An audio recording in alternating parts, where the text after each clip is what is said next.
शंकराच्या सुधा चरणावरील माता साष्टांगाचा दंडवत दुसरे बंधू सरजा जी चतुराननाची आत्मजा वाक्सिदी पाविजी सदा तिच्या चरणवता दंडवत आता बंधू देव ब्राह्मण ज्यांची पुण्य पावन प्रसन्न होणे श्रोते जन द्या माझी दंडवत आता बंधू साधू सज्जन रात्र दिवस हरीचे ध्यान विठ्ठल नाम उच्चारी ती जन द्या माझी दंडवत आता बंधू रंगभूमिका कीर्तनी उभे उदिरुका टाळा मृदंग श्रोते दिका द्या माझी दंडवत ऐसे नमन करुणे सकळा हरिकथा बोधवी बोबड्या बोला ज्ञान आपल्या बडा चालवी सकळा नामा म्हणे समचरण सरोजन सांद्रणी रामबुधावम जगणी तपानी मंडल मंडलाणा तरुण तुलसी माला कंदरंगंजनी क्रम सदैव धवला संविठ्ठलं चिंतयामि एव पांडुरंगे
आत्मरूप गणेश स्मरण होय सकळ विद्यांचे अधिकरण श्री चरण श्री गुरूंची ब्रह्मानंदम परमसुखदं केवलं ज्ञानमूर्तिं द्वन्द्वातीतं गगन सदृशं तत्त्वमस्यादि दक्षं एकं नित्यमिमलमचलं सर्वादि साक्षीभूतं भावातीतं त्रिगुणरहितं सद्गुरुं नमामि विनायकं गुरुं साखरी नाम विस्मृतम् ईशान चरण सानिध्या जीवामुक्ता भवन्ति साखरी वंश विख्यातं ज्ञानदान परायणं विनायकं गुरुवन्दे गोवन्दं ते श्रीरङ्गनाथं गुरुराजवर्यं मोक्षणां ज्ञानदानैकदक्षं प्रभावती क्षेत्रनिवासिनं नमामि वेदान्तविदां वरिष्ठं ध्यानमुदं गुरुमूर्ति पूजामुदं गुरुपदं मन्त्रमुदं गुरुवाक्यं मोक्षमुदं गुरुकृपा मस्तके पाया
विश्वनाथ दिनरंग कन्यानाथ कृपा कराल ती थोडी पायार पडिलो वरण घेईन मी जन्म यादसाठी देवा तुझी चरण सेवा साधावया हरे राम कीर्तन संतांची पूजन घालू टांगण महाद्वारी पुस्तक संगीत प्राप्त स्थळ कीर्तन रूपी सेवे करता निवडलेला भंग जगत गुरु संत श्रेष्ठ देव निवासी वैराग्याची महामधु श्रीमंत तुकोबराय यांचा चार चरणाचा प्रतिज्ञा करणारा भंग निवडलेला आहे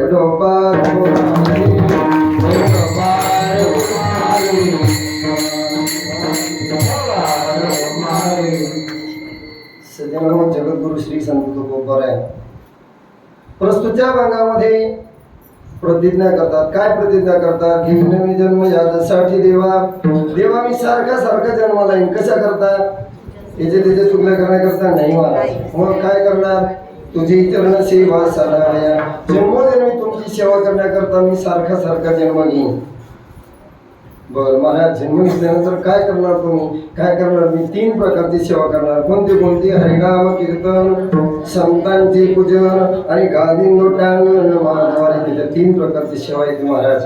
बरं का हो महाराज, जर तुमच्यावर कोणाचं बरडण धाक परकीय जर समजा काही आक्रमण आलं तर महाराज म्हणजे काही नाही, आणि आनंदी निर्भर असो बोलते ठाई, सुख दुःखा नाही चाडा. मग कुठे असलं तर माणसाला आनंदी असायला पाहिजे असो. बरं का हो महाराज, मग तुम्ही जर समजा हेच करत राहिले तर मग तुमच्या उदरनिर्वाहाची चिंता कोण करणार? मग उदरनिर्वाह करता काही एखादी गोष्ट करणार का? काही शिक्षा वगैरे, काही औषध पाणी नाही महाराज. मी काय करणार? काय करणार? आणि कसं आहे असं न करी आणि न धरी आस. आणि आजच्या संप्रदायात आस हा विषय न म्हणलं की मात्र तिथं थोडसे जरा लोकांना वाईट वाटतं.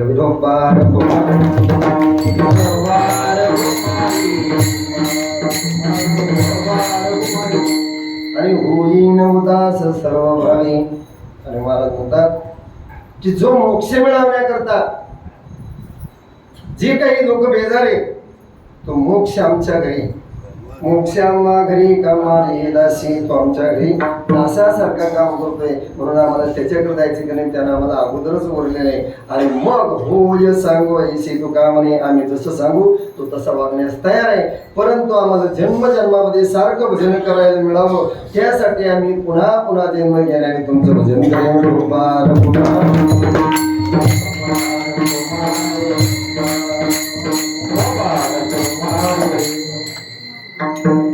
अभंगाचा सरळ भावार्थ तुमच्या पुढे वाटला. समजा न जाणून टायमाच्या अभावी तर एखाद्या चरण राहायचं होतं तर कोण असं म्हणू नये महाराजावर आरोपी होणे. महाराज, एक चरण सांगायचं राहिलं होतं, आपण सांगितलंय. आणि परिहार देणं हे प्रत्येक वक्त्याचं गरजेचं असते. आता इथून मागच्या प्रत्येक वक्त्यानं दिलेलंच आहे. माझ्या समोर 3 वक्ते, काही वक्तीबरायण आमचे उले बाबा, पुढं शिवशंकर बाबा आहेत आणि महाराजांनी म्हणतो की तुम्ही भरून टाळ वाजवा, तुमच्यासारख्याने टाळ वाजवा आणि मी कीर्तन करावं, माझी लायकी नाही महाराज. त्या दिवशी महाराज म्हणजे मज दास करी त्यांचा संत दासांच्या दासाचा, मी दासाच्या दासाचा एकदम दास व्हायला तयार. कारण मला असं वाटतंय इथं पारायणात बसल्यापेक्षा स्वयंपाक करावा.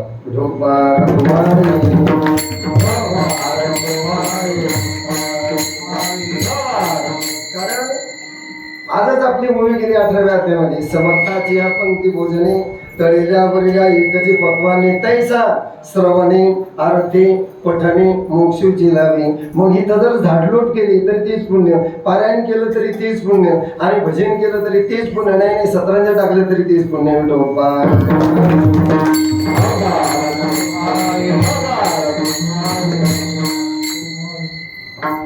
या पुण्यपावन अशा क्षेत्रावर तीर्थक्षेत्र पंढरी, खरंच आपण भाग्यवान आहे.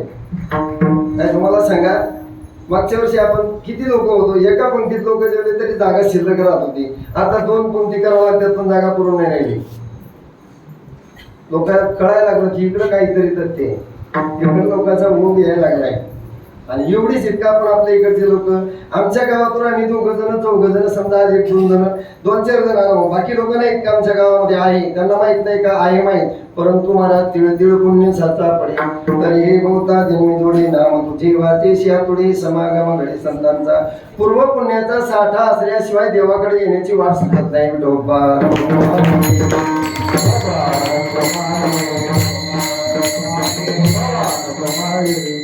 मग काही भक्ती पारायण आदरणीय आमचे सुरायकर महाराज 2 वर्ष अगोदर ओळख नाही पाळख नाही, कुठून आमचा संबंध सुरू झाला ते सांगतोय 2 मिनिटात. आणि अर्धा मग सोडायचा राहिला तरी चालेल, पण त्यामध्ये पुढे जाऊ देणार नाही. असो, ज्यावेळेस आम्हाला आमचे हरिभक्तीपरायण हे 2 कीर्तनकार माझ्यापेक्षा 10-12 वर्षानं सिनियर आहेत, पण मी त्याच्यापेक्षा सिनियर दिसतोय. एसटी जर बसलो महाराजांनी आणि माझं कार्ड जर मी दाखवलं तर म्हणते हा असं ओरिजिनल कार्ड पाहिजे, असं ओरिजिनल कार्ड पाहिजे म्हणतात. आणि मला फुकट तिकीट देऊन टाकली म्हणजे खरंच तुम्ही 75 वर्षाचे का? आणि ते खरंच 73 74च्या इथं 75च्या पुढे गेले. पण तो आहे विचारते खरंच तुम्ही 75चे का? आणि मी आता 63 आहे तरी मला म्हणते पण खरोखर मी यांच्या बोटाला धरून परमार्थ शिकलो. मी गाडीवरही सांगतोय, कोणी गप्पा मारणार नाही. त्यांची तीव्र इच्छा होती की मी कीर्तन गाव हो काहीतरी हो, आणि माऊलीने ती इच्छा त्यांची पूर्ण केली, माझी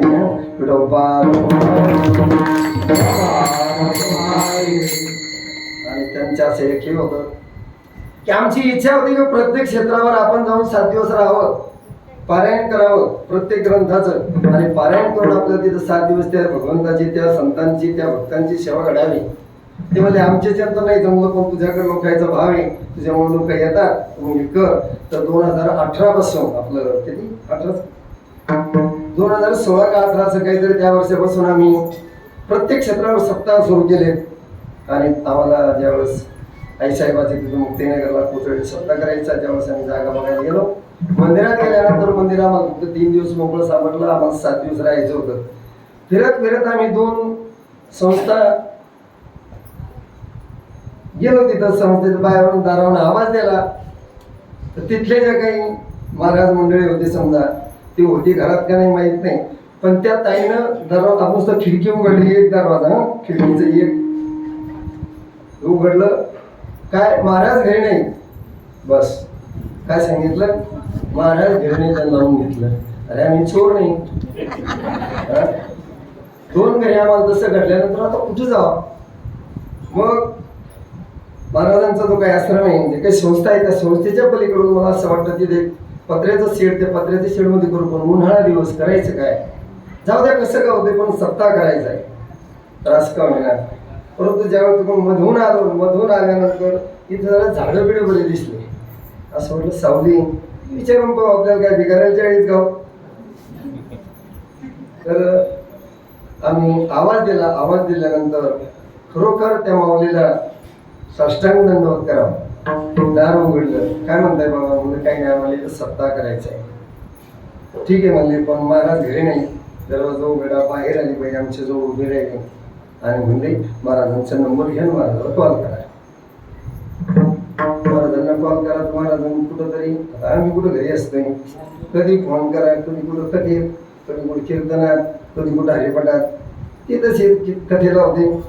मी कथेला म्हणले कथा आटोपली की लगेच तुम्हाला फोन करतो, ओळख नाही, एकमेकाला पाहिलं नाही. आणि मग 5 वाजता महाराजांची कथा आटोपली, आम्ही तिथून वापस निघालो आणि मलकापूरला आलो. तिथं महाराजांचा फोन आला, काय होतोय बोला. म्हणलं काही नाही महाराज, आम्हाला तुमच्या दारापुढे तिथं सप्ताह करायचा आहे. बरं, मग काय अडचण आहे? म्हणजे अडचण काहीच नाही, फक्त आम्हाला जागा आणि पाणी द्या. ते म्हणजे काही नाही, कशाची अडचण येणार नाही, जागा देतो, पाणी देतो, पंक्ती लागली तर पंक्ती पण देतो. नाही मला आमची पंक्तीवाली पहिली जे गावे जास्त चढायला लागले, तुमची कोण, फक्त आम्हाला जागेची अपेक्षा आहे, म्हणजे काय हरकत नाही करा. पण माझा स्वभाव असा आहे, मला असं वाटतं सरळ बोललेलं बरं. त्याच्यामुळे मी महाराजाला सरळ विचारलं, महाराज तुमच्या जागेचं आम्हाला काहीतरी द्यावं अशी इच्छा आहे, तुमची काय इच्छा आहे ते सांगा. नाही म्हणे तसं असतं तर सप्ताहच करू नका. तेवढ्या शब्दात आम्ही ओळखून घेतलं की माणूस फक्त आपल्या बरोबरीचे आहे, म्हणजे आपल्या बरोबर मिसळणारे माणसं आहेत. आणि मग त्यानंतर आमची 1 महिना फोनवर बातचीत झाली. आणि ज्या दिवशी आम्हाला सप्ताह करायचा आहे, सुरुवात करायचं आहे, त्या दिवशी आदल्या दिवशी आम्ही रात्रीचे तिथे गेलो. आणि आम्ही गेल्यानंतर महाराज कुठून तरी बाहेरून कार्यक्रमाला आले. त्या दिवशी आम्ही एकमेकांना दृष्टी दर्शन घेतलं. आणि त्या दिवसापासून आज तागायत जे प्रेम आहे ते प्रेम पुढती घडे चढते सेवन आंगणे भक्ती भाग्या बळे निर्भरताना त्या वर्षापासून त्यांच्या कार्यक्रमाला ते बोलवतात. आणि आमच्याही परिसरात आम्ही उठून कार्यक्रम ते छोट्याने मोठ्याने दिले. महाराज या, आम्ही घरी बसलो काय, आम्हालाही सांभाळून घेतात, ते आमच्याकडे यायला लागले आणि आम्ही त्यांच्याकडे जायला. त्यावेळेसपासून आमची ओळख. आणि खरोखर अंतःकरणात इतकी तळमळ आहे की कोणातरी यायचंय आणि कोणातरी प्रत्येक लोकांना घडलं पाहिजे. पण महाराज खरं सांगा, याच्यात आपला स्वार्थ आहे. तुम्ही जे करता तेच मी पण करतोय.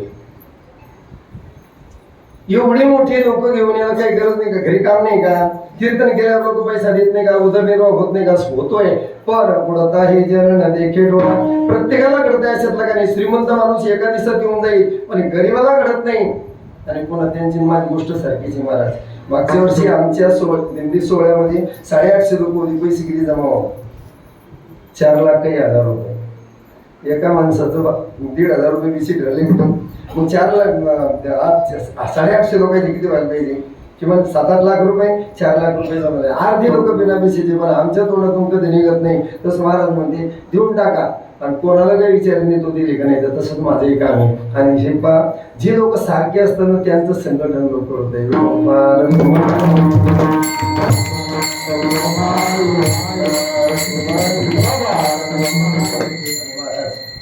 काय त्या पंढरीचा महिमा वर्णन करावा, पाहिजे तेवढं, जेवढं वर्णन करसाल तेवढं थोडं. विदेशी महाराजांनी सांगितलं पाहता रावळाचे पाठ. मला असं वाटतंय कदम माऊली, छोटे कदम माऊली, त्यांनी 18 कारण सांगितले.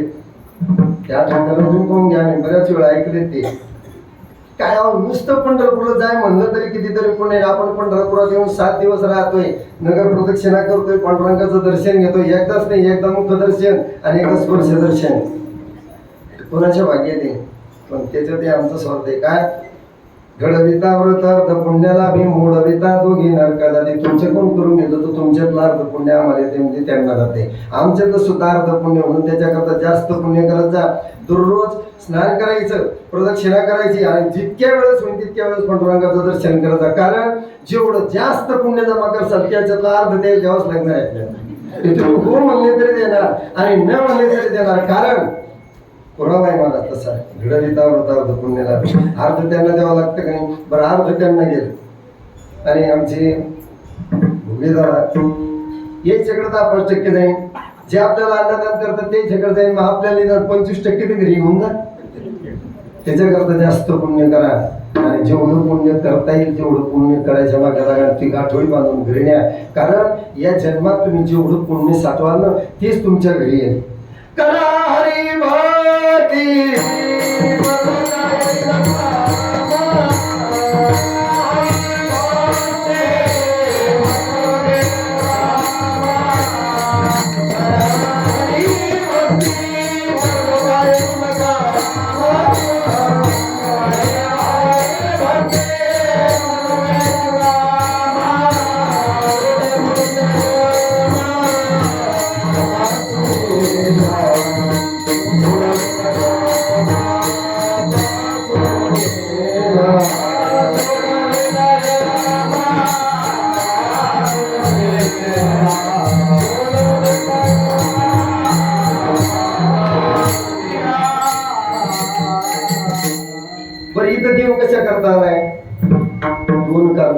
द्यायची बरं का. एक पत्नीच्या शोधात आई साहेब सुनाले दिंडी रोवणात बसले, एक पत्नीच्या शोधात, आणि एक पुंडलिकाच्या भरभारता गोकुळे झालाय का निज प्रेम भक्ती भक्ता घ्या घ्या आता म्हणत असे. एक पुंडलिकाच्या भक्तीसाठी आला किंवा एका पत्नीच्या शोधा करतो, पण खरं कारण होतं पुंडलिकाच्या भेटीचं. ढोपार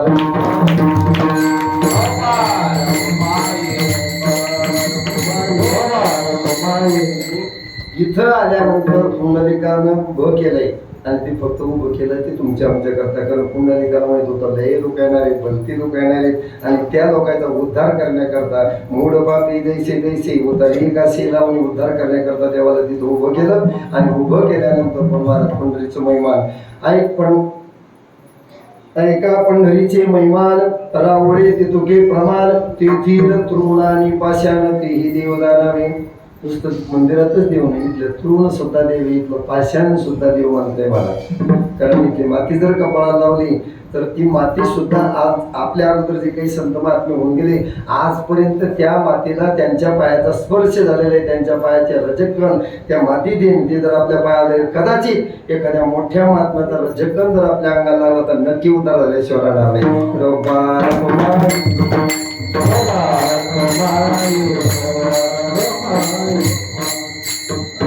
क्षेत्र असे की कुठंच काही नव्हतं. महाराजाचा अभंग आहे, मारता धीरतील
कडे घालली कडे अजिबात चालत नाही घालून त्याची दाबून घालली आमच्या आबाई भाऊच्या चिकडी चांगली लागली 2-3 द्रोण पिली सुद्धा तेव्हा आवाज गेला कामात नाही गेला काय करावं आधी रचिली पंढरी मग वैकुंठ नगरी आधी पंढरीची रचना झाली नंतर वैकुंठ नगरीची जेव्हा नव्हते चराचर तेव्हा होती पंढरपूर जेव्हा नव्हती गोदा गंगा तेव्हा होती चंद्रभागा चंद्रभागेच्या तटी धन्य पंढरी गोमटी असे सुदर्शन वरी म्हणून अविनाश पंढरी नाशिलिया भूमंडळ उरे पंढरी मंडळ नामा म्हणे श्री हरी आजम्या देखील पंढरी असं पंढरीचं महत्व नामदेव महाराज वर्णन करतात आणि त्या पंढरपुरात महाराजांनी आपल्याला दरवर्षी 7 दिवस करता आणतात आणि महाराजांचा सेवासात गाथामूर्ती मागच्या वर्षी शिवमहापुराण कथा ऐकली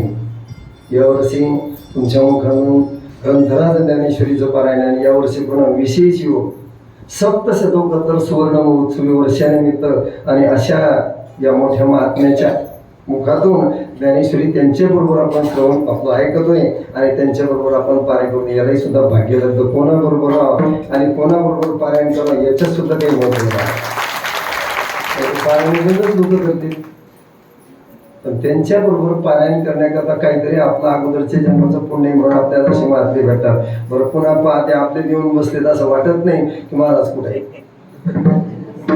आणि साधं सरळ स्वभाव असा माणसाचा मी तर ज्यावेळेस आम्ही डोंगरावर पाहिलं ना आम्ही एकाच रूममध्ये राहिलो होतो अरे बापरे साधी राणी आणि उच्च विचारसरणी हे शब्द लागू करतात महाराजांच्यासाठी असो आणि या अशा इथे आणि मग मात्र या पर्वावर पुन्हा पूर्व किती जोरदार चालले पोळ्याच्या दिवशी सुरुवात रात्री बाबा म्हणले माझा अधिकार नाही म्हणायचा पोळ्याच्या दिवशी सुरुवात काल पण दर्शन झालं हाताने काय केलं तुम्ही वळूच्या महादेव आहे का नाही मेपा वळूच्या महादेवाची जरूर पूजा करा पण जिता जागता महादेव नाही अगोदर त्याची व्यवस्था करत जा कारण कधी कधी सांगतो तुम्हाला जिता जागत्या महादेवाचे असे बेजारी कधी कधी असं मध्यंतरी वारीला आला बरोबर का घडलेली गोष्ट सांगतो म्हणजे आम्ही डोळ्यानं पाहतोय जे लोक आहेत त्याने घरून आलेले 2 जण येतात बिचारी पती पत्नी आणि आल्यानंतर तुमच्याकडे ते आम्हाला थोडंसं ज्ञान शिल्लक दिले काय मिळेल कोणाला आमचं थोडंसं जर आम्ही लगेच विसरून जातो काही गोष्टी तुम्ही आले लगेच काय करता काढावं तुम्ही कपडे लवकर आंघोळ करून आपल्याला असं वाटते आपण मोठेपणात जातो महाराज लगेच कपडे बिपडे काढून द्यायचं तुझं आपल्याला अगोदर मान द्यायला आंघोळ करायचा नाही फसवलं तुम्हाला आपण जातो लगेच डुबकी मारली की नको बाबा ते बोलून पण आपलं लवकर आहे आल्यानंतर काही अंग पुसलं काही कोरडं कपडे घातले आणि कपडे घातल्यानंतर द्या पैसे सांभाळावर का, इकडे तिकडे लक्ष जाऊ देऊ नका. आणि मग तुमच्या अंगावर एक वस्त्र टाकायला सुरुवात होती. डोळ्यात पाहिजे मी गादीवर फोटो बोलत नाही. पहिले ब्लाऊज असते इथं, पेटीकोट असते खांद्यावर. अरे महादेव तुमचा त्याच्या खांद्यावर पेटीकोट. बरं झालं ते साडी पण आहे एका साईडनं. आणि गेल्यानंतर सांभाळावर कमी आलेच. आणि ज्यावेळेस तुम्ही अंकुर करायला जाता, आम्हाला कोणी सुट्टी भेटत नाही, आमच्या अंगावर कोणी पाणी घेत नाही. पण तुम्ही गेल्यानंतर तुम्हाला 4 चौकी लगेच सुट्टी मिळतात. आणि मग चालतो तुमचं त्या पाण्यात हात धरून बेर वगैरे धरणं आणि एकमेकीला नाव घालणं. आणि ते झाल्यानंतर ही महादेवाला भूक लागेल असती, ड्युटीची गोळी चालू असती, त्याला वाटे काहीतरी लवकर खावा, चला लवकर हो आले दम धरा. आणि मग बोल्या पडत्यानं ते महादेव करायचं वळवचा. खरं सांगा त्या महादेवाची पूजा होईल का? ही महादेव उपाशी गेलेला काय पुण्य लागेल का? जाणून हरकत नाही. आज मला एक कोणती तरी ताई म्हणल्या, महाराज आज तरी बाबा म्हणून माणूस अगोदर जीव घाला. कारण आज हरतालिकेचा आम्ही काल उपास केलाय. आणि अगोदर तुम्हाला जीव घातल्यापेक्षा आम्हाला जर जीव घातला तर आम्ही महादेवाच्या अगोदर काही पाहिजे वगैरे जाते. होद्या म्हणून जसं असेल तसं आपला रोजचा नेहमी असो.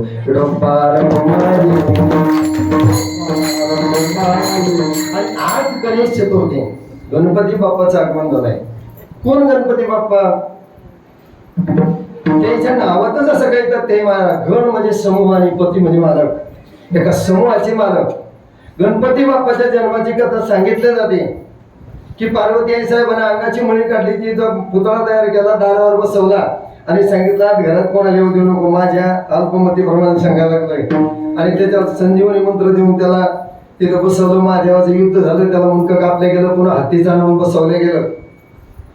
पण असं सांगतात की ज्या वेळेस महादेव पार्वती आई साहेबाचं लग्न लागलं त्यावेळेस सुद्धा गणपतीची पूजा केली होती. पण गणपती हे आधी आहेत महाराज, आत्ताच. पण गणपतीचा महोत्सव जो सुरू झाला गणपती बाप्पाचा 10 दिवसाचा, तो खऱ्या अर्थानं कशा करता झाला? ते कशा करता झाला की ज्यावेळेस आपल्याला स्वातंत्र्य मिळवायचं होतं, आणि स्वातंत्र्य मिळवायचं असताना एका ठिकाणी लोक जमा करायचे, एक समूह तयार करायचा आणि काहीतरी त्यांना मार्गदर्शन करायचं. आता समूह तयार होतो पण मार्गदर्शन नाही होत. महाराज आता काय होते ते तुम्ही पाहता. इथं सांगायचं लायकीचं नाही.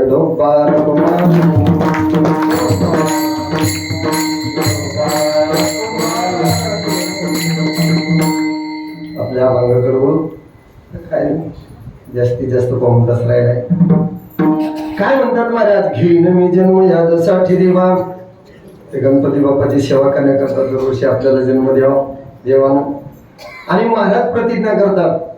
प्रतिज्ञा गेली तर संतांचीच घडीला जाते, जीवाची तर अजिबात जात नाही. आणि देवाला सुद्धा आपली प्रतिज्ञा कधी कधी भक्ता करता टाकून द्यावं लागते. कारण ज्या वेळेस कौरव पांडवाचं युद्ध व्हायचंय, त्या युद्धाच्या अगोदर ज्या वेळेस अर्जुन आणि दुर्योधन दोघं गेल्यानंतर सांगितलं बाबा अगोदर कोण आले नंतर कोणाला हे विचारलं नाही. पण अर्जुन पायथ्याकडून बसला होता. कोणाच्या पायथ्याला बसावून कोणाच्या उशाल्यावर बसावून हे तू सुद्धा कळलं पाहिजे. पायथ्याला बसल्यानंतर उठल्याबरोबर पायथ्याच्या माणसांना जर गेले, अर्जुना कधी आला दुर्योधन? म्हणजे देवा तुला कळतं का रे? मी अगोदर आलोय त्याच्या. बरं बाबा तू आला कसं करता सांग. म्हणजे काही नाही, आमच्यात युद्ध होणारे आता ठरलंय, तू मध्यस्थी केली, नाही जमलं आता युद्ध तय झालंय, युद्ध होणार आणि 100% गॅरंटी. पण आम्हाला साथ करण्याकरता कोण येणार सांग, आम्हाला कशी साथ करणार? त्यावेळेस एका शब्दात देवाला सांगितलं, माझं सगळं सैनिक इकडं आणि मी एकटा इकडं सांग. आणि पुन्हा गोष्टी सांगीन युक्तीच्या 4, फक्त 4 गोष्टी सांगेन, मी अजिबात चित्र हातात धरणार नाही. प्रतिज्ञा केली होती देवानं. पण महाराज रथाचं चक्र हातात धरल्याबरोबर पितामह भीष्माने आपलं शस्त्र सोडून दिलं. देवाची प्रतिज्ञा सुद्धा मोडली. पण भक्तांनी केलेली प्रतिज्ञा देव मात्र पूर्ण केल्याशिवाय राहणार नाही. म्हणून महाराज प्रतिज्ञा करतात. काय प्रतिज्ञा करतात? घेईन मी जन्म यासाठी देवा. पण का महाराज तुम्ही जन्म घेईन म्हणता, पण जन्म घेतल्यानंतर तुम्ही काही आयोनी संभव नव्हे काही श्रमी नामयाचा स्वामी प्रगटला, असं काही प्रगट होणार आहे का? तुम्ही तर म्हणले एका ठिकाणी तुका म्हणे गर्भवासी सुखी घालावे आम्हासी. मग गर्भवासाचं दुःख आम्हाला जे तुम्हाला नाही का? काय सांगू गर्भेची यातना,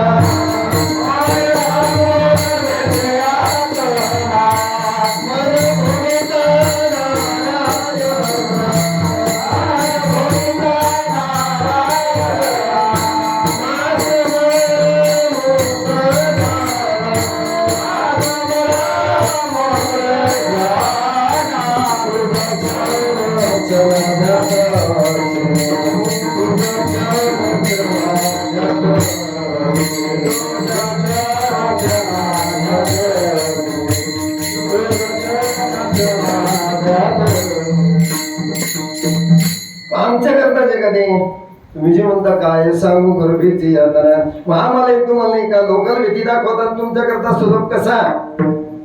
महाराज म्हणतात सदा तुमचं नाव मुखात असल्यानंतर आम्हाला गर्भवासाला येता जाता दुःख अजिबात नाही. पण मी एक आपलं गावठी उदाहरण सांगत असतो सज्जनांनो. पहिले आपण शेतामध्ये ज्वारी पेरायचो. ज्वारी आपण आता पहिले पेरायचो, आताही पेरायचो, पण आता राखायला जायची गरज राहिली नाही. आता चिमण्या पाखरं राहिले नाही, ते तुमच्या मोबाईलनं सगळे खाऊन टाकले पाखरं. याची जे याच्यामध्ये ज्यावेळेस आपल्या ध्वनी लहरी जातात, त्या ध्वनी लहरीमध्ये एखादं जर पाखरू पक्षी जर आला तर ती मरून पडतंय. याच्यामुळे चिमण्या वगैरे कमी झाल्या. परंतु एक जीवनावश्यक वस्तू म्हणून वापरावं लागते. असो पहिली ज्वारी राखायला जावं लागत होतं, पण राखायला गेल्यानंतर काय करायचं, ओलं जर शेत असेल तर एवढ्याला मातीची गोळी करायची. तुम्हाला नाही माहिती, फक्त ढोळी केसी द्यायला नाही. एक मळा करायला लागायचा, 4 ढिळे लावायच्या, वर मळा राहायचा आणि त्या मळ्यावर बसायचं आणि गोपनीनं खडी मारायची. जरच ज्वारी राखली नाही तर एक दाना घरी आणायचं काम पडत नव्हतं, इतके पाखर. पण एक श्रीमंताचा लेकरू, श्रीमंत मिलंबका म्हणून की त्याच्या घरी किती इस्टेट आहे त्यालाही सुद्धा माहित नाही, एवढं श्रीमंत. त्याच्या लेकराची इच्छा झाली बाबा मलाही सुद्धा ज्वारी राखायला जायचे. मग श्रीमंताचं लेकरू जर ज्वारी राखायला जायचं, त्याची गोपन कशी असेल, तुटके दोरायची नाही महाराज. त्याची गोपन प्युअर रेशीम, आणि प्युअर रेशीम त्याला रत्न जडी तो गोंडे, त्याला रत्न मळवलेले. आणि अशा गोपनीत मग चिखलाची कडे का नाही महाराज, 100 ग्रॅमचा एक सोन्याचा कडा. किती? 100 ग्रॅमचा. किती रुपयाचं? मी तेवढं गणित शिकलो नाही, त्याच्यामुळे सांगा किती रुपयाचा. 10 तोळे म्हणजे 10 लाखाचा. 10 लाखाचा एक खडा. आणि मग ती पोरग शेतात गेलं, त्याला एवढे मोठे खडे टोपल्यात घालून नेले. आणि एक तुम्हाला माझं बोलणं कळतंय ना, कारण भाषेमध्ये बराच फरक आहे. गोफण फिरवायचे नाही, एक कडा फेकून द्यायचे. श्रीमंत बापाचं लेकरू येते. आणि खरं सांगू, बापाची इस्टेट उडवायला लागल्यानंतर माणसाला त्याची किंमत लागत नाही.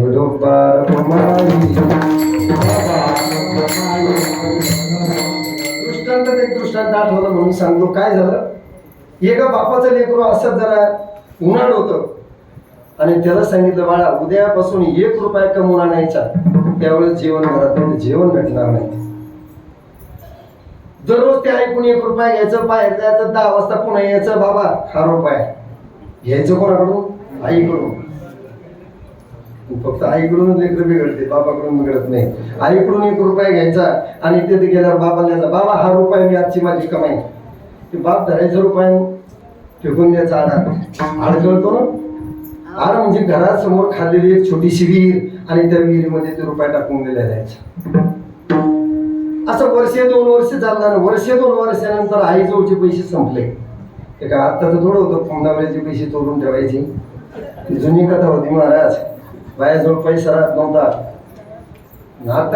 आता खरे पैसे कोरोनात निघले. मी आणि माझ्याजवळ रुपया नाही.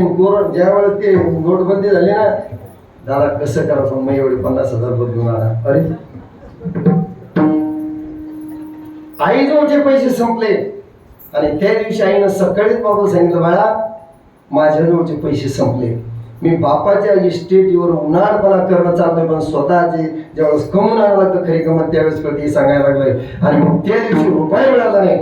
11 वाजेपर्यंत बस स्टँडवर बसला, कोणी रुपया द्यायला नाही. याला माग त्याला माग, कोणा काम सांगितलं नाही. परंतु एक साहेब आले कोणीतरी आणि त्यांनी काहीतरी 5-25 किलोचं ऊस आणलं. त्यांनी का रे बरा काय करतो म्हणजे काही नाही, एवढा डबा नेऊन देतो का घरी आमच्या? म्हणजे देतो. काय द्यायचं म्हणे 1 रुपया. तर 1च रुपया पाहिजे होता. त्यानं तो 1 रुपया घेतला, डोक्यावर ओझं घेतलं, मान वाकत वाकत वाकत पण घरी नेऊन दिला. त्या दिवशी खरी रुपयाची किंमत कळली. आणि गेल्यानंतर रुपया बापाच्या हातात त्याला बापान धरला आणि विहिरीत टाकून दिला. पण ज्या दिवशी त्यानं कमवलेला रुपया बापानं याच्यात टाकून दिला त्या विहिरीमध्ये, त्या दिवशी बापाला माग हात करून खडेल तोंडात करणार. बापाला राग आला नाही. पुराण बापाला मला राग आला नाही. हो नाही आला. ते पहिले बाप होते, आताचे नव्हते, कमी याच्यात त्याला गाडवे झाले. ते म्हणले बाळा 2 वर्ष झाले मी दररोज रुपया फेकतो, तुला राग आला नाही ना. आज 1 रुपया जर समजा मी आडात टाकला, तुला एवढा राग का आला? म्हणले बाबा तर 1 रुपया कमवाय करता मला एक 50 किलोचं ओझ 2 किलोमीटर पायी डोक्यावर घेऊन जावं लागलं, त्यावेळेस 1 रुपया मिळाला. मूर्खा 2 वर्षी इतके रुपये मेरीट टाकले, ते माझ्या कमाईचे होते, ते तुला कमवायची. तवा तुला नाही काय वाटलं का बापाची कमाई उडवण्याकरता काही लागत नाही. जसं हे लेकरू गोपणीनं खडा एक फेकून द्यायचं, बापाची कमाई होती महाराज. आणि तिथं चालता चालता तुमच्या आमच्यासारखं काही कीर्तनाला चालणारे लोक पण एका समयासारखा आपला गळालेला माणूस तो, हे लोक पुढे गेले, येऊ द्या म्हणतात. हे लोक थोडे पुढे गेले, फरलांग एकटं मागून चाललं. एकटं मागून चालत असताना पांदीचा रस्ता कळतो ना, खोलगट भाग तो इकडून झाडं आणि मधून पांदीचा रस्ता, आणि एक खडा त्याच्या पाठीत लागला. खडा कशाचा होता? सोन्याचा 100 ग्रामचा खडा पाठीत लागला. 100 ग्रामचा खडा गोपणीचा जर पाठीत लागला तर महाराज कदाचित भोवळ येण्याची शक्यता आहे. त्याला भोवळ आली, त्याचा खडा मात्र पुढं पडला. लागला खांद्याला पण पुढं पडला, आणि पुढं पडल्यावर त्याला वाटतं अरे सोनं आहे. मग खरं सांगा त्याला आरडाओरडा केला असेल का? खिशात घातला. मार लागला नाही का? मार लागला. पण सोन्याचा खडा, त्या सोन्याचा 10 लाख रुपयाचा खडा होता म्हणून खिशात टाकला, आणि दुसरा खडा येण्याची वाट पाहू लागला. का की जर अजून एखादा खडा आला तर 10 लाख रुपये पुन्हा मला येते. का वाट पाहू लागला? त्याची किंमत मोठी होती. मार लागला तर चालन, पण त्याची किंमत मोठी होती. तद्वत श्रीमंत जगद्गुरु तुकोबरायांना गर्भवासाच्या दुःखापुढं भजनामध्ये जो आनंद होतो, जे ब्रह्मरसामध्ये जो काय आनंद आहे, तो आनंद कितीतरी पटीनं जास्त होता. म्हणून महाराज म्हणतात घेईन मी जन्म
जसं त्या सोन्याची किंमत तसं महाराजांना या आनंदापुढं ब्रह्मानंदापुढे आनंद नको, किंवा नित्यानंदापुढे आनंद तो, पण या आनंदापुढं महाराज सगळं काही पिकं पडतंय नाही. या आनंदाशी जोडा, ह्या आनंदाला जोडाने. म्हणून महाराजाला ते गर्भवासात किती दुःख आहे ते काहीतरी दुःख, आणि गर्भवासात सुद्धा असताना आपणही करुणा वाटली. एक वेळ करी या दुःखा वेगळे दुरिताचे जाळे उगवून, त्यावेळेस आपणही प्रतिज्ञा केली. देवाला काय प्रतिज्ञा केली?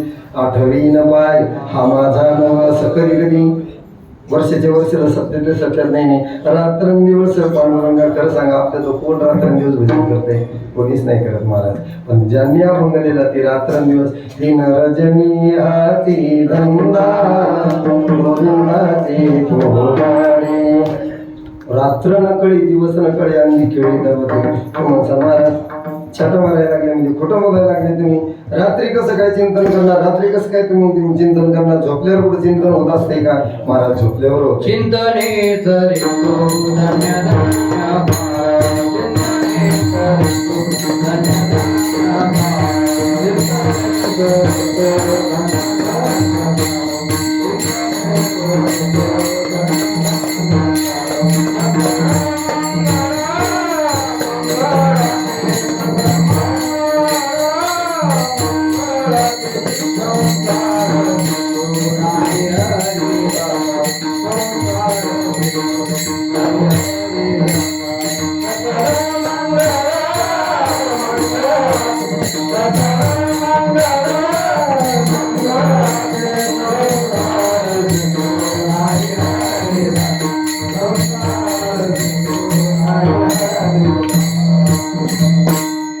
चिंतने सरे तो धन्य धन्य काळ, पण त्याचा सगळाच काळ चिंतनात जात होता, सगळाच काळ धन्य होता. मला हे सांगायचं होतं की रात्रंदिवस कसं काय चिंतन करा. झोपल्यावर महाराज, झोपल्यावर सुद्धा एक ज्यावेळेस महाराज बैर दिशेला झाले तिकडं सुद्धा श्री विठ्ठल जय विठ्ठल श्री विठ्ठल असं चिंतन सुरू होतं. एक येडा आलं पडून ते म्हणजे महाराज कळतं का तुम्ही ताबे घेऊन बाहेर चालले ही तर देवाचं नाव घेता. ते म्हणजे माझी मदत झाली अनावरवाच्या ते म्हणजे तुमचं तोड.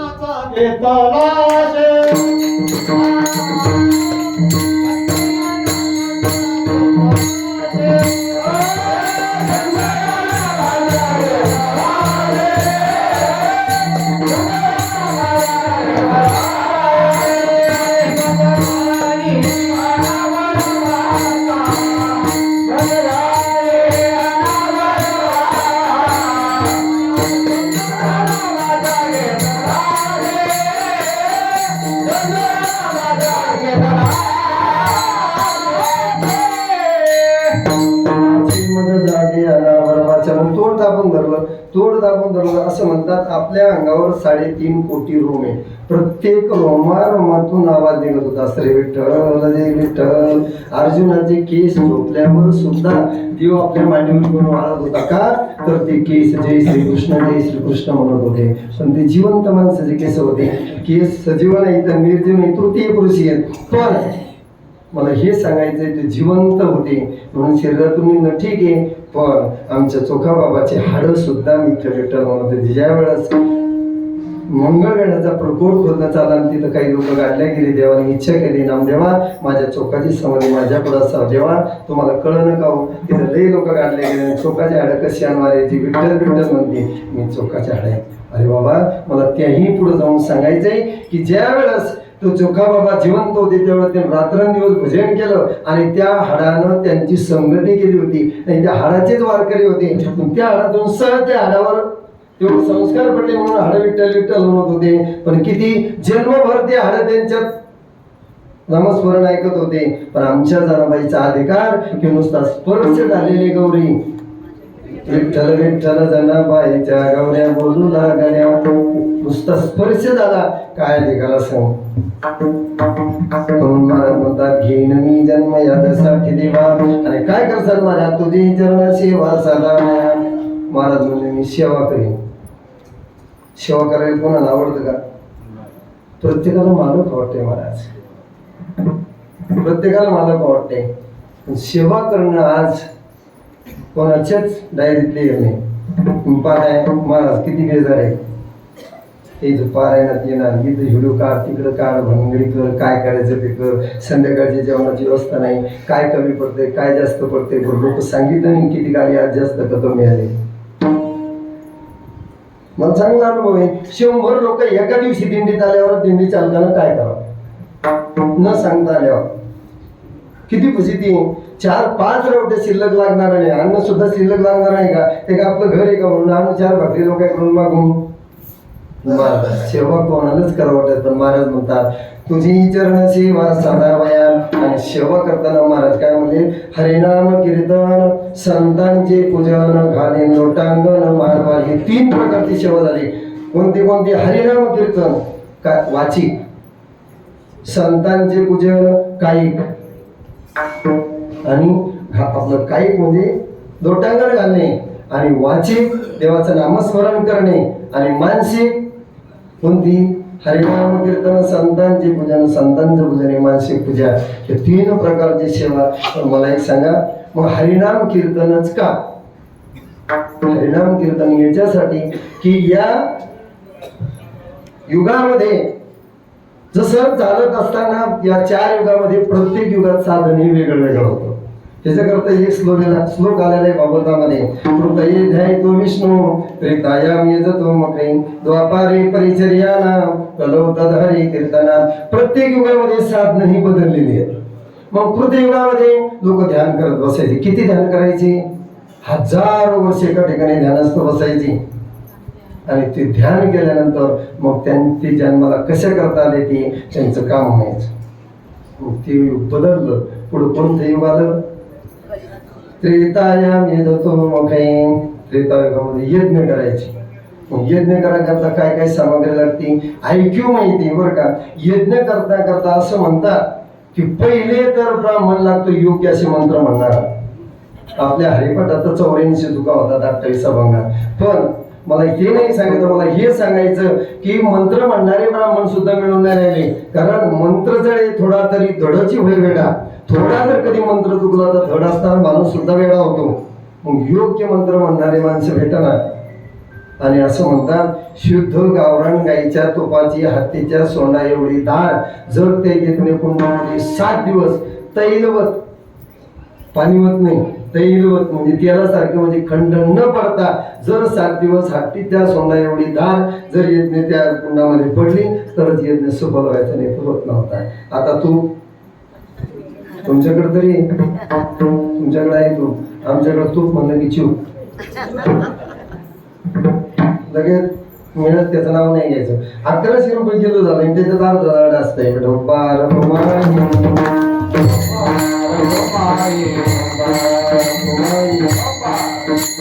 आणि पुढे द्वापारे परिचर्या. प्रत्येक युगामध्ये साधने बोलाय. परिचर्या म्हणजे पूजा. महाराज आजही आम्ही महाराजांची पूजा पाहिली, कारण ते आमच्या रोममध्ये होते डोंगरावर.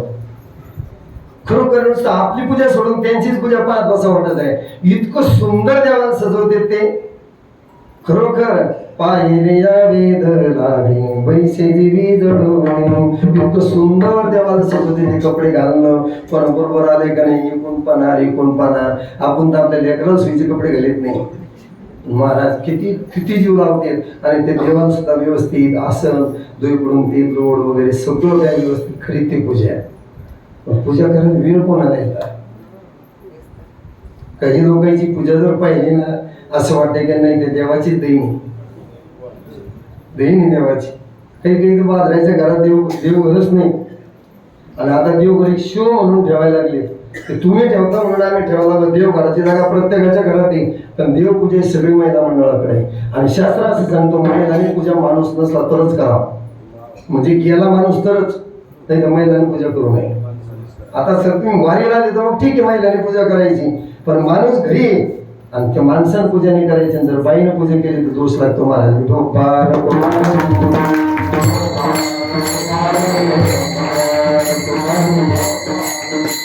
वेळ कोणाला येऊ. गप्पा मारायला वेळ आहे, लोकांचं भांडण पाहायला वेळ आहे, लोकांच्या चुगल्या करायला वेळ, पण पूजा करायला नाही. असं ते पोरग एका म्हाताऱ्याच्या पोराचं लग्न झालं. ते काही दिवस मुंबईला राहत होतं, पण लग्न झाल्यावर घरी राहावं लागलं. आणि त्या म्हाताऱ्याला कुठंच जायचं काम पडत नव्हतं, कारण माझ्या देवाची पूजा होणार नाही म्हणून ते म्हातारा घर सोडून जात नव्हतं. ते म्हातारा म्हणलं बाबा असं कर, मी आता 1 दिवस ताईच्या घराकडे जाऊन येतो, तू 2 दिवस घरची पूजा सांभाळ. दुसऱ्या दिवशी सकाळी बाई उठली आणि सांगितलं बाळा उठ पूजा करायची. आपल्या घरचा सकाळी नियम आहे की पूजा झाल्याशिवाय घरातल्या लहान लेकराला सुद्धा अन्न देऊ नये, नाही द्यायला पाहिजे. आधी देवाला नैवेद्य द्यायचा आणि मग घरातल्या लेकराला अन्न द्यायचं. पहिल्या दिवशी त्यानं ते पाहिलं घरात देव, हे खानाचं देवघर, ते सगळे देव एक काढायचा, दामनात ठेवायचा, त्याला पाणी घालायचं, त्याला गंध लावायचा, पुन्हा जागेवर ठेवायचा. बराच काही जवळपास 1-1.25 तास लागला. 1-1.25 तास लागल्यानंतर ते म्हणजे या जुन्या लोक मूर्ख हे अक्कल नाही. किती मनी पॉवर, मॅन पॉवर खर्च झाला. आमच्या गावात मला 200 घर आहेत. मग 200 घरात एक माणूस 1 तास बसला तर किती तास गुतले 200. आणि एक माणूस 500 रुपये रोजाना आला तर देतो, तो फक्त 5 तास काम करतो. म्हणजे 40 माणसाचं एका दिवसाची इतकी उडून झाली. 40 गुणिले 500 किती झाले 20,000 रुपये. मग 20,000 रुपयांनी एक गाव पडायला लागलं. आधुनिक लोकांची एक विचारसरणी, 20,000 रुपयांनी एक गाव नुसतं पूजेन बुडायला लागलं. पुरके म्हणले लोकांना पूजा जमत नाही. दुसऱ्या दिवशी पूजा त्यानं देव काढली, सगळे का बाटली भरली. दारापुढं आड होता, त्या आडातली बाटली बुडवली. पण एक पत्रा देव होता लहानसा, त्याला पोहता नाही यायला आमच्या पंढरी महाराजांसारखा. ते बाहेर गेलं त्या बाटलीच्या काय ना, आणि ते खाली पडलं. पण पाणी एवढंच असायचं, आडात जास्त पाणी नव्हतं. आणि ते खाली तुम्ही म्हणसान जास्त बोलते खांता येत नव्हता का, खांता येत होत, पण कदाचित कोण ते जीव देऊन आणि पाणी कमी होतं. तर देव खाली आल्यानंतर 3ऱ्या दिवशी पुन्हा पूजा वाढवून उठ पूजा करायची. ते म्हणाले आज देवाची पूजा चालत नाही. म्हणजे का त्याच्यात एक देव मेला म्हणले देवाला सुतूक पडत. देवाला सुतूक पडत असतं का. म्हणजे एक देव मेला त्याच्यातला आणि त्या देवाला स्वतः पळून ती आई जुन्या विचाराची होती मला, ती वारकऱ्याची पत्नी होती, ती जरा थोडी वेगळ्या शब्दात बोलली आणि तुम्ही वेगळ्या शब्दात पत्नी देखत बोलल्यानंतर माणसाला किती राग येतो ज्याचं त्यानं ठरवायचं. तुम्ही आई देखत बोला, बापा देखत बोला, पण पत्नी देखत बोलल्यावर माणसाचं पार सटकून जाते सगळे. आणि मग ते पोरगं उठलं आणि सासरवाड्याला निघून गेलं. लहान मी एवढी दारातच उभी होती, ती लगेच आईला सांगितलं, आई आई दाजी आली. ती सकाळीच कुठंतरी बाहेर गेली होती. सासरे बाबा नाही, बरं झालं बाबा दाजी आली ती, नाही तर आपले देव पारशे राहत होते. गेले गेले म्हणजे जावई काही नाही, पायावर पाणी घ्या आणि देवाला तांब्यावर पाणी घाला, जेवायला बसा. अरे घरची देव सोडले, तिथं सासऱ्याची देव. एक दिवस त्या सासऱ्याच्या देवाची पूजा केली, दुसऱ्या दिवशी म्हणजे तुमची देव आणि तुम्ही. पण शेजारचं बहीण पाहिलं होतं जवळ चांगली पूजा करते, कारण सासऱ्याची घरी पूजा करायची म्हणजे देखावा तरी करावा लागला. मी केली म्हणा अजून, पण देखावा करावा लागला. पण दुसऱ्या दिवशी ती बाई आली, ती म्हणला घरची सोडली, सासऱ्याची सोडल्यानंतर सासऱ्याचे शेजारचे आता जीव द्यायचं म्हणजे, पण पुन्हा देवाची पूजा करायचं नाद करायचं नाही. आणि मग सरळ उठला आणि मात्र जीव द्यायचा विहिरीकडे चालला. पण विहिरीकडे चालल्यानंतर सुद्धा महाराज लोकांना असं वाटतं, जीव देणाऱ्याला असं सुद्धा वाटतं की आपल्याला कोणातरी पाहावं, त्याला वाटतंय कोणातरी आपल्याला पाहायला आडवा. प्रत्येकाची इच्छा असते बरं का, प्रत्येकाला मला वाटत नाही. ते मागं पुढं पाहत होतं नाही. कारण काय झालं, कधी कथा सांगतो जर एक मिनिटात. एका म्हातारीच्या सोनाचं तिचं भांडण लागलं आणि भांडण लागल्यानंतर ती सून कदरून गेली. ती म्हणली आता मी जीवच देते. आणि रात्रीचा टाइम होता, पण पळता पळता काय झालं, ती घरातून पळू लागली तर कंदील उचलला. पहिले लाईट नव्हती ना, कंदील उचलला, कंदील होता घरात, कंदील उचलला आणि पळू लागली. ते म्हातारी थोडा आरडाओरडा केला, 10-5 मुलांनी जाऊन धरलं आणि धरल्यानंतर पुन्हा आणलं. ते म्हणे काय पोरी कुठे चालली होती, म्हणे जीव द्याला, म्हणे कंदील कशा चालला, म्हणे उच्च काटा असला हे जुगाट तसं मरायचं तुला मरणं. तसं हे सुद्धा आजूबाजूला पाहत होतं की आपल्याला कोणातरी पाहा. ते पाहिल्यानंतर म्हातारीने विचारलं, जवाई तुम्ही काहीच नका, सासऱ्याच्या घरी जाऊ नका, घरी जाऊ नका, आपल्या घरी राहा, तुमची 2 टायमाची व्यवस्था मी करेन, फक्त देवाला पाणी घालायचं करीन का. महाराज देवाला पाणी घालाय का तर इतका कटाळा करू नका, कारण जेवढा वेळ तुमचा देव पूजेल आणि चिंतनात जातो ना, कथेच्या वेळेची अज्ञाना, कथेच्या वेळेची अज्ञाना,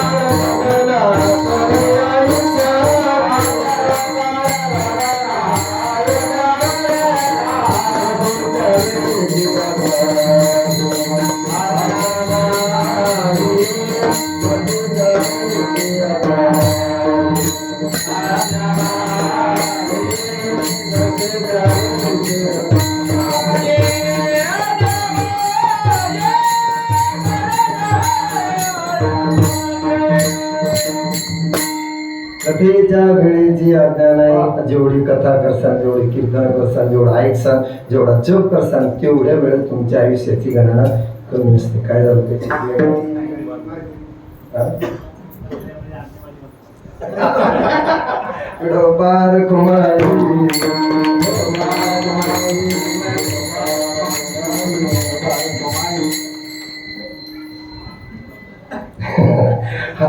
हरिनाम कीर्तन आपलं काय सांगत तुम्ही, पूजा. आणि पूजा ही कोणते, द्वापारे परिचर्या. आणि आपण कलियुगामध्ये, आणि कलियुगामध्ये कलियुगी उद्धार हरीच्या नामे, कलवतात हरी कीर्तना. आणि कलियुगामध्ये हरिनाम कीर्तन करायचं. मग हरिनाम कीर्तन कसं करायचं, असं का नाही महाराज, असं नाही करायचं. मग एकांतात बसून जेवढं भजन करतात तेवढं चांगलं. लोकांना आपल्याला पाहावं भजन करताना, ही जर मनात इच्छा असेल तर महाराज ती सफल होत नाही. तुम्ही देवासाठी घेऊन जोग अवघा भोग ते द्यायला. आपण 7 दिवशी तर कसं करता, देव करायला करता. इथं येऊन जर समजा तुम्ही जर समजा बांगड्या आणि हे जर घेत असेल तर मग काही फायदा नाही. हो ना. घोंगडे घेते, कोणी बांगड्या घेते, कोणी काय घेते, कोणी गाड्या घेते. इथं घ्या ना तुम्ही, देवाचे फोटो घ्या, देवाला वस्त्र घ्या, ग्रंथाला वस्त्र घ्या, ग्रंथ घ्या, त्याही पुढे देवाच्या मूर्ती घ्या. आमचे मित्र म्हणजे महालक्ष्मी चांगले भेटते, जालन्याला याची पेक्षा चांगले भेटते ना, तिकडे घ्या ना.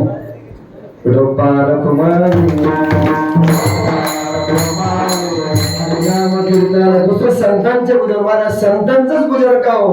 मग तुम्ही देवाचं पूजन का नाही म्हणले?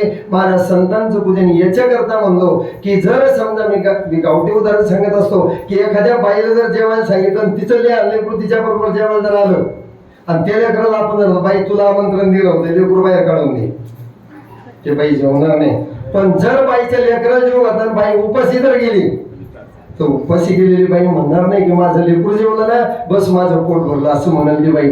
तसं देवाचे महाराज संतांची जर पूजा केली, तुका म्हणे संत सेवा हेते देवा उत्तम, किंवा देव सारावे परते संत पूजावे आरते. आपण जर पूजेत असलो आणि जर एखादा माळकरी माणूस जर असला आणि तो जर आपल्या घरात जर आला, तर आपण आपली पूजा सोडून त्याच्याकरता त्याला वेळ द्यायला पाहिजे. हीच खरी पूजा.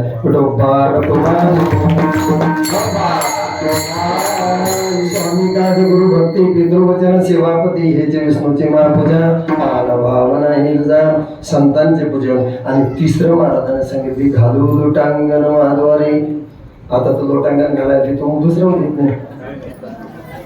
नाही, तो पहिले मस्तपैकी त्या गरुड खांबाच्या जवळ संपर्क सगळं पटांगण मोकळं, तिथं लोक कान धरुणी नाचे न गरुडा परी. तिथं उड्या मारायच्या, तिथं लोटांगण घालायचो. लोटांगण याच्याकरता घालायचे की लोटांगण घातल्यानंतर त्या तिथल्या जे काही फरशी, त्या फरशीला आपल्या अगोदर जेवढे काही संत असतील त्या संतांचा पदस्पर्श झालेला आहे. आणि स्पर्श झाल्यानंतर त्यांच्या पायाची रजकण आजही त्या फरशीला किती जागा मारू द्या, ती रजकण निघत नाही. तुमचा आमचा उद्धार करण्याकरता ते तिथं चिरकटलेले आहेत. फक्त तिथं जाऊन तुम्ही लोटांगण घाला. त्याच्याकरता घालू लोटांगण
ह्या हारापुढं आमची हारी महाराज बरं का. कारण आमच्या लग्नात सुद्धा एवढ्या हार नव्हती आणि आतापर्यंत कोणीकडे घातलेली एवढ्या हार बरं का. पहिली वेळ येत तिकडे काय सांगता काय तिकडे ते लाभ असेल नसेल ऐकून समजा.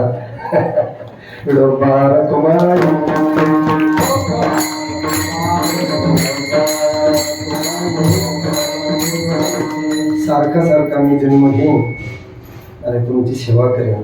मला सेवा कोणाला नको वाटते, पण सेवेत जे आनंद आहे ना मला, तो माझं होण्यात आनंद नाही. काय झालं होईल थोड्या आत्मस्तुती पण सांगतो. ही आमची महाराज मंडळी, दुसरे आणखीन आमचे काय असे सवंगडी 7-8 लोक. ज्यावेळेस पुण्यावरून सकाळी माऊलीचा सोहळा निघाला आणि निघाल्यानंतर कात्रजच्या समोर गेल्यानंतर उंडरी गावी, उंडरी, त्या उंडरी रोडवर फराळ केला तर कुठंतरी म्हणून कुठंतरी आता थोडंसं विश्राम करू आपण. सकाळचा विसावा आम्ही हडपसर मार्गे येत नाही ना, कोंडरी मार्गे इकडून सरळ आम्ही लगेच्या जवळ येतो. कुठं आपल्या उरुळीच्या समोर बावलीच्या विसावापाशी येत असतो. तर तिथं यायचं झाल्यानंतर आम्ही एका हॉटेलच्या समोर आम्ही मंडप टाकेल होते. त्या मंडपात सेवा म्हणून सांगायला लागलं मी. त्या मंडपात विसावा करायचं आमचं ठरल्यानंतर आम्ही बसलो. तर ते करोडपती अब्जाधीश असलेला माणूस ते म्हणजे ते लोकांनी म्हणावं की तुमचे दिंडी प्रमुख कोणी, त्यांना इकडं बोलावं. ते आलं बरोबर सांगायला, तुमचे दिंडी प्रमुख कोणी, आमचं मालकानं बोलवलं. आता आपल्याला त्याच्यातलं काही होणार मी उठलो, काय त्या मालकाला वाटलं करून दिंडी प्रमुख की आपण कसं काय बोलवा. मग ते स्वतः म्हणून आमच्याकडे आल्यानंतर आमच्यात बसले. आम्ही सगळे खाली बसलो. खुर्च्या आल्या मग नाही, ते सगळे लोक खुर्चीवर बसणारे आम्ही खाली बसणारे वारकरी आहेत. आणि मग आम्ही सगळे खाली बसलो. आणि बसल्यानंतर ते म्हणले, महाराज तुमचं फराळ कुठं असते.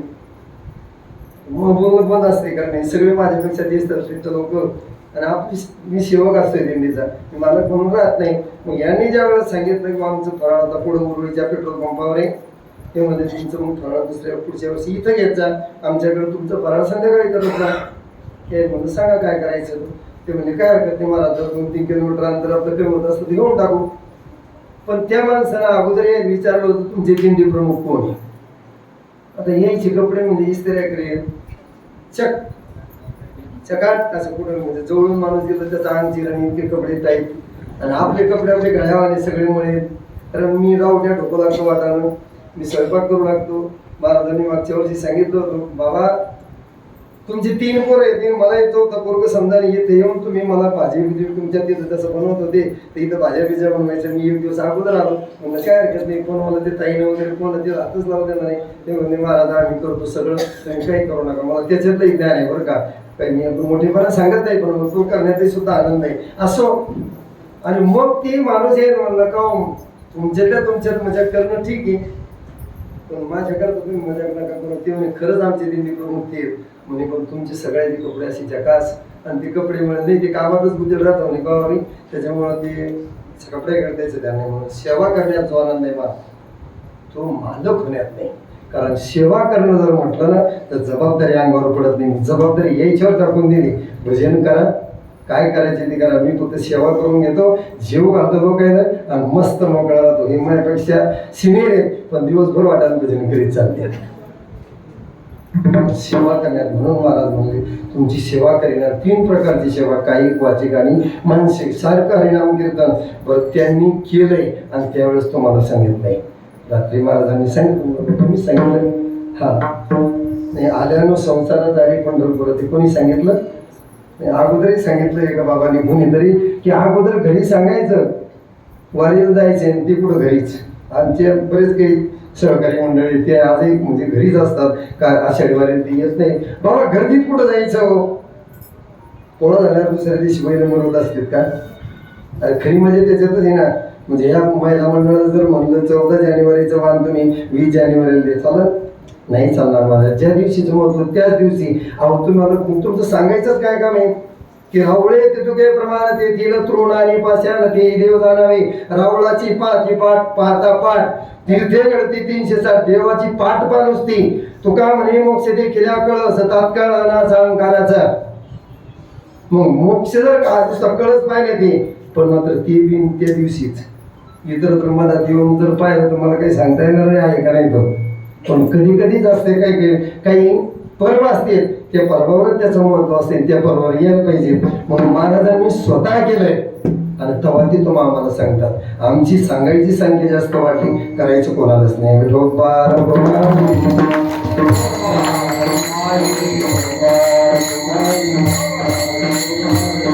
तिसऱ्या चरणात महाराज असं म्हणतात, आनंदे निर्भय असं म्हणते काही. आनंदात किती आनंदात असलं पाहिजे माणूस, इतका आनंद असला पाहिजे.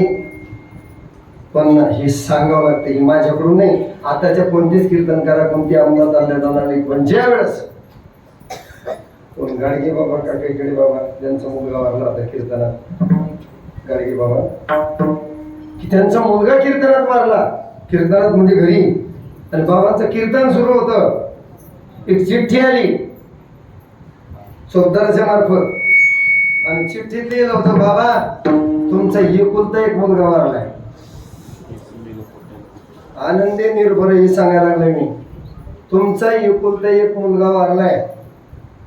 बाबाने चिठ्ठी वाचली, चिठ्ठी ठेवून दिली आणि कीर्तन जसं पहिलं चालू होतं तसंच चालू होतं ना. आमचं तर एक प्रमाण टाळा करायला चांगलं नाही म्हणून आमचा चेहरा पडून जातो.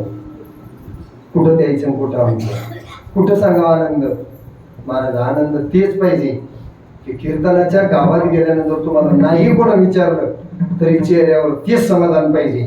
तुम्हाला पाकिटात रुपया नाही दिला तरी तेच समाधान पाहिजे. आणि जर ते समाधान जर नसेल तुम्हाला सांगायचाच अधिकार नाही.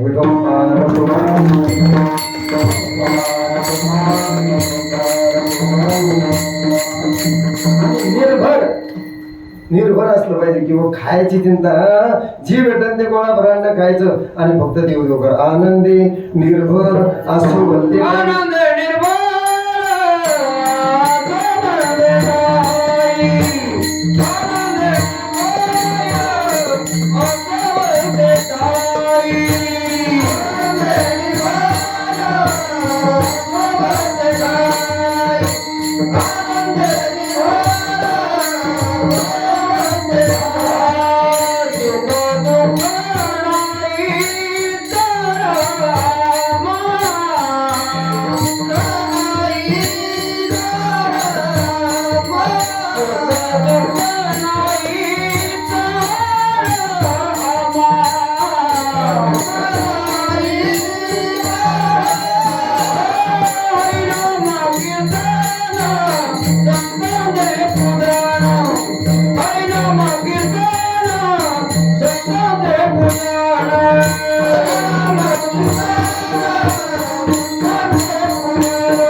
निर्भर कसं सप्ताह जायचे पण खायला काही मिळणार आहे का नाही? नाही महाराज. पण तुमच्या सगळ्याची चिंता देव वाहतो. आणि खरं सांगू तुमचं सगळ्याचं नाही, आपलं सगळ्याचं सोडा. जे भजन नाही करत त्यांचंही सोडा. जे किडा मुंगी जे असं सगळ्याचं पोट भरल्याशिवाय देव झोपत नाही. एकदा रुक्मिणी साहेबांना परीक्षा पाहायचं ठरवलं. देव सभेतून यायला थोडा वेळ झाला आणि आई साहेबांनी विचारलं का हो इतका वेळ असतो का? मला ताट झाकून ठेवावं लागत आहे.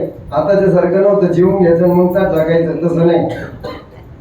ती म्हणले अगं रुक्मिणी मला सगळी जनता जीव घालावं लागते, सगळं पाहावं लागते जीवाचं. ते म्हणजे बरोबर काय हरकत नाही. झालं सगळे पोट भरले म्हणले हो. आणि त्या दिवशी जेवून घेतलं आणि एक दिवशी रुक्मिणी आई साहेबांनी एका पेटीत एक मुंगी बंद करून टाकली, 4-5 चिंध्या मोडून बांधली आणि आपल्या पिशवीत ठेवून दिली. देव थोडे लवकर आले. आल्यानंतर म्हणले देवा सगळे पोट भरांना मिळालं? म्हणले हो मिळालंय. म्हणजे वाढ आता. महाराज वाढून घेतलं, हात धुतले, वैश्यदेव केला.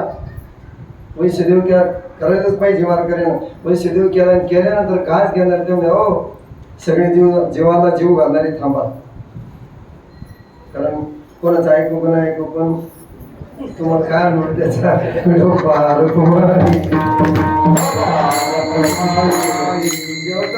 थांबा म्हणून थांबा लागतं मला गंमत नाही. मग थांबले देव आणि थांबल्यानंतर आई साहेबांना ती पिशवी काढली. त्या पिशवीतून पुन्हा पेटी डबी काढली, तिच्या 2-4 चिंध्यानं बांधले आणि डबी उघडल्यानंतर डबी 10-5 वेळेस कपड्याने पुसून घेतली होती. पण डबी उघडल्यानंतर त्याच्यात साखरेची राहते कुठून आलेली? पोषितो जगाशी एकाची, सगळे लेखला पोचतो. म्हणून आपण निर्भर राहायला पाहिजे. कुठेही राहा तुमच्या खाण्यापिण्याची चिंता तुम्हाला नाही.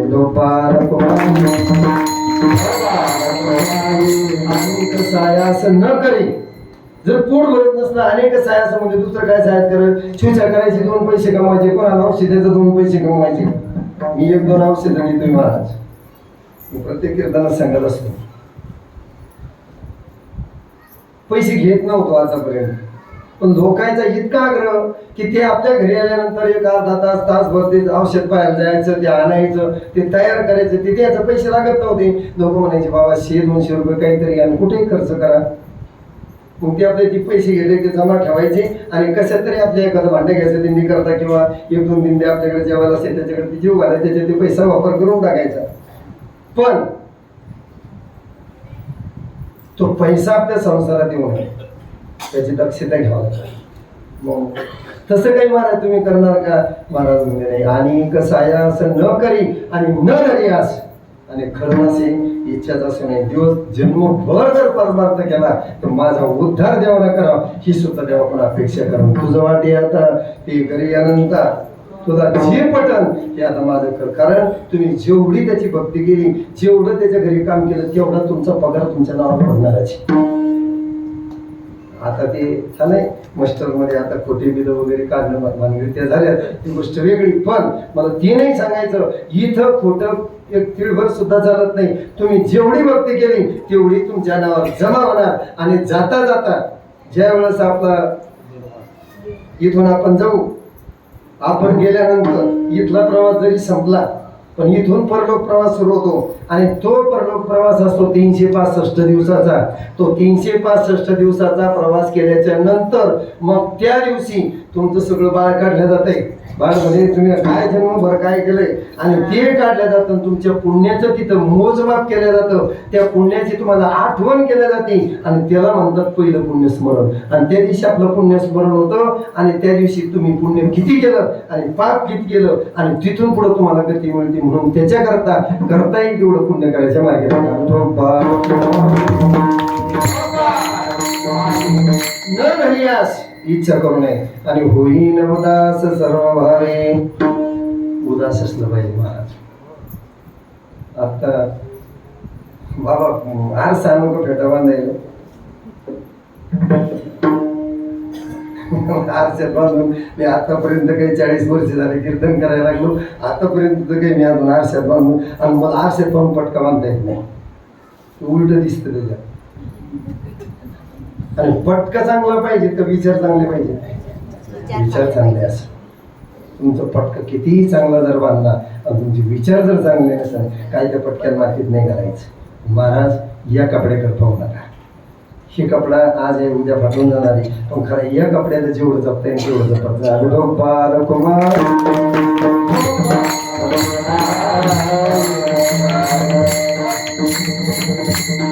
आणि ज्या गोष्टी करता हे सगळी लोक खटाटोप करतात. कारण किती वेळा जन्म यावे नित्य व्यावे भजे लोक एकदाच मुक्त होऊन जायचं. महाराज म्हणतात अरे बाबा मोक्षा माघारी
पटावरले बैलांना प्रवास निघत नाही, आवाज बसला काय करून मी तर काय म्हणले महाराज, मोक्ष मागरी कामारी दासी की जी संत आतापर्यंत काही लोक बरेच देतात आणि मोक्ष मिळवण्याकरता महाराज बोलतात आम्हाला तो मोक्ष मिळवण्याकरता अजिबात कुठं जायचं नाही, कारण तुका म्हणे मुक्ती परलेली नवरी आणि तो मोक्ष आमच्या घरी एखाद्या दासासारखा काम करतो. आम्हाला दास म्हणल्यानंतर आपण जसं सांगू तसं त्याला वागावं लागतं.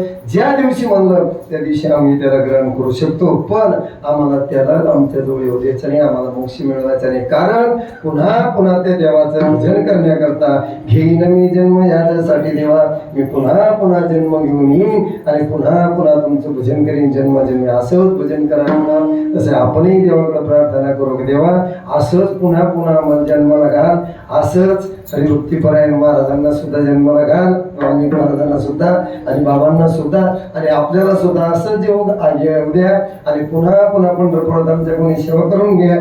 असो झालेली सेवा पांडुरंग परमात्म्याच्या चरणावर समर्पित करून आपण येथे सेवेला पूर्ण विराम देऊ.